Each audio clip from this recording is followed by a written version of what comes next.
চলো আজ তোমাদের সাথে আমার মহালয়ার ভোর বা সকালটা শেয়ার করি।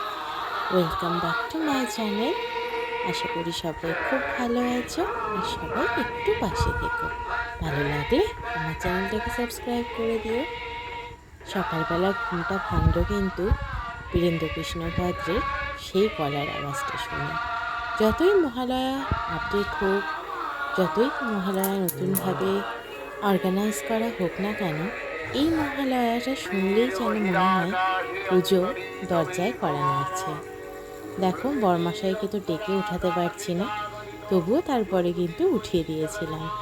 তারপরে ফ্রেশ হয়ে নিলাম, ঘরে জানলা দরজা খুলে দিলাম, ভালো করে বিছানা পরিষ্কার করে নিলাম, ঘর মুছে নিয়ে স্নান করে সিঁদুর পরে ঘরের ঠাকুরের পুজো দেব। পুজো দিয়ে দিনটা শুরু করলে কিন্তু দিনে একটা আলাদাই এনার্জি পাওয়া যায়। দেখো ও ধূপ ধরিয়ে নিচ্ছে, ধুনো ধরিয়ে নিচ্ছে, আমি সব ঠাকুরকে মালা পরিয়ে দিলাম। কি সুন্দর লাগছে না?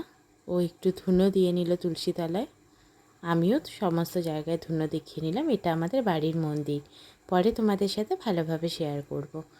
ধুনো দিয়ে নিলাম, তুলসী তলায় জল দিয়ে নিলাম। এইভাবেই কিন্তু আমাদের মহালয়ার দিনটা শুরু করেছিলাম।